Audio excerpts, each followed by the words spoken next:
Shalom, shalom. Good afternoon, people of the Most High, wherever you are. I just want to speak a little bit about God. That is the topic most relevant in this world. When we speak about other things of this world, people pay too much attention, but when we speak about the heavenly things, there are few people, those who show their attention, because as the scripture says that many are called, but few are chosen. So we have so many ignorance, especially among the religion of Christianity. When I say the religion of Christianity, we know that it's the religion that came after the apostles. It is the religion which Christ himself by name, he never knew. Even our forefathers in the faith, they never knew. Even though Peter himself, he said, being inspired by the Holy Ghost, that Jesus, Yeshua HaMashiach, when he asked Peter, "Who do you call me, Peter?" He said, "You are the Christ. You are the Son of the living God. You are Christ." So, even though Peter was right, he knew that Jesus was Christ, the Savior of the world. He never called himself a Christian. Because when we read in the book of Acts, we understand that there are some people, those who called the apostle by the such name of Christian. So from there, the false religion of Christianity managed to emerge and took under the name of Christ. So once we see the name of Christ, we will think that Christ is indistinct. Christ, whereas the name of Christ is being misused for self-gratification. Because if we realize much of Christianity that is full everywhere is just a way of acquiring whatsoever human being desires to have. If you need to be respected, if you need to show your witchcraft in public, just call yourself a Christian and carry the Bible. People will follow you, even though you don't teach exactly what comes from the Bible. People will just flow to you, to listen to you. To listen to you, to respect you, and especially if you are talented and gifted in eloquence of speech, you will soon draw multitude to your congregation.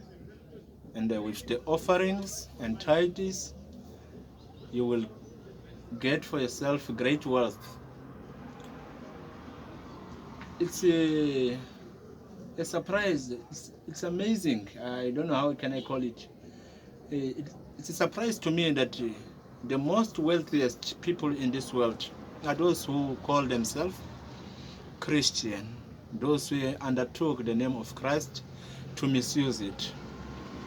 There are poor, those who are just a lamb, blinded by those who are able to manipulate and twist. So, well, we'll not go much deeper into that subject, but for today I just want to hint a little bit in the subject of gender equality.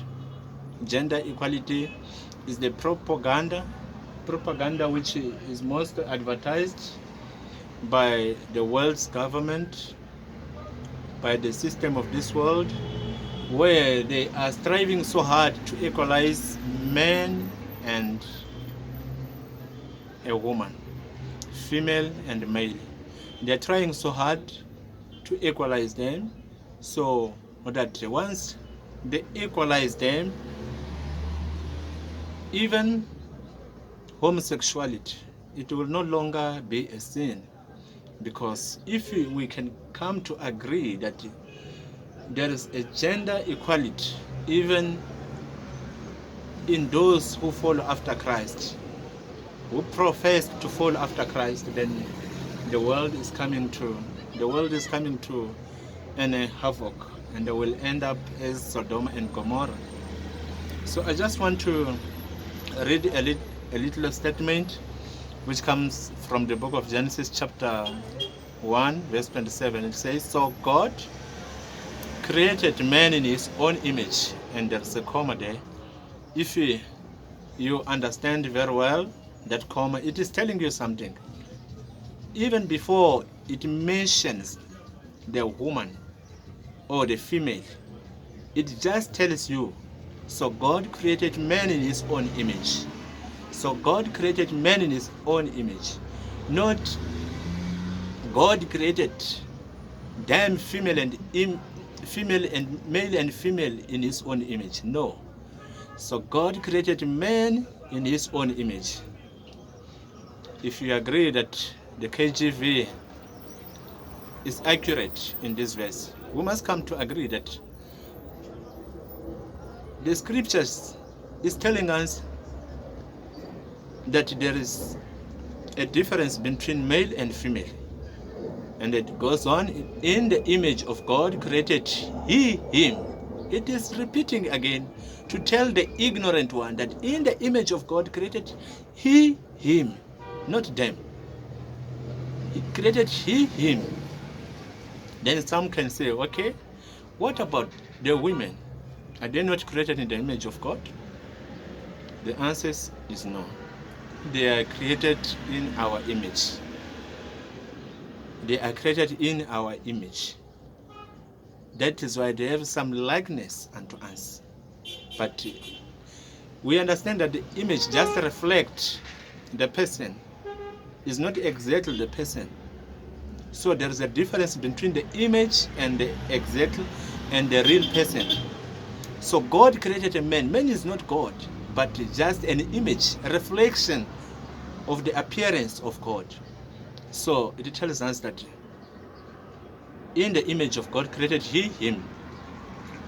And the last statement says, male and female created he them. Here is no longer telling you about the image of God. He is telling that male and female created he them. It is God who created them, both of them. But in the image of God, him was created. So that the ignorant one will not think that a man created a female. No. God is telling us that in the image of God, he created Adam. Though he created both of them, but the one that was created in the image of God is man. Why this is so important? It's so important because we are living in the world where homosexuality is becoming normal thing. And even those president, there is another president, I think it's from Uganda, whom I love. He has placed a law that will condemn even to prison those who practice homosexuality.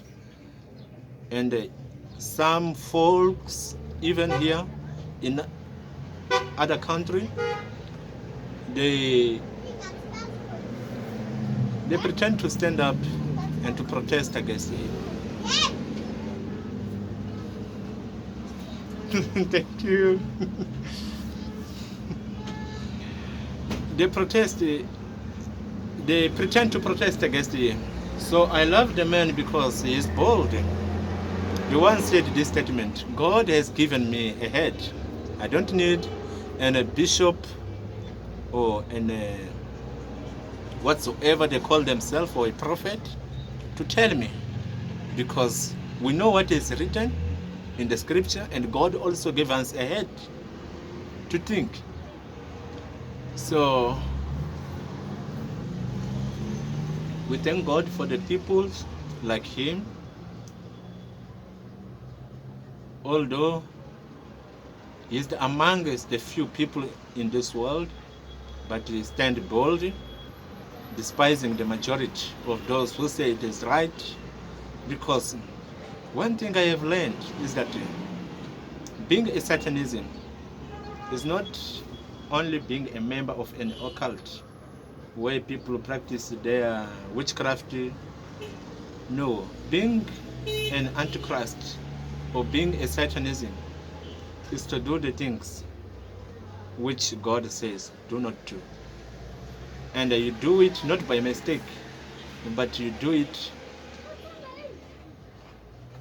with pride. You do it willful. So that is Satanism. Because the devil, that is what he does. And he was turned from being an angel of the Lord to be called Satan. And today we just live with Satanists in all over the place. Those whom you can't even talk with them about God's word. Even those who carry the very scripture, they disagree even with the scripture. That's why we have even in Christianity those who blame polygyny, men having more than one woman. Those who blame polygyny. Guess, where does it come from? It comes from gender equality. Because those are the things which our forefathers in the faith, Abraham, Isaac, and Jacob, although Isaac is not mentioned on polygyny lifestyle, but Jacob, Abraham, David, Gideon, the great men of God, those who knew the statutes, those who knew the laws of God, those who taught even the laws of God. The love psalm, it was David, the polygynist man, who wrote it. Do you love the Proverbs, Ecclesiasticus? That was a polygynous man. And if you read their books and you love it, and you say polygyny was a sin, I think some way, somehow, in your head, there is something which is not right. For God, he saw no sin in Israel, and he was called Israel. Even to this day, his people are called Israelites, the overcomers. The 12 tribes of Israel. From where they come from? From one seed, Jacob. And it was planted in 4 women, those seed. And together they formed the 12th tribe of Israel. Shalom. I wish, may the Most High give you understanding. Our time to be in this world is very short. Sometimes we misuse the time. Sometimes we have found ourselves in the place where we are not supposed to be, because we don't have the right revelation. But if God gives us understanding, we must share the light. Shalom.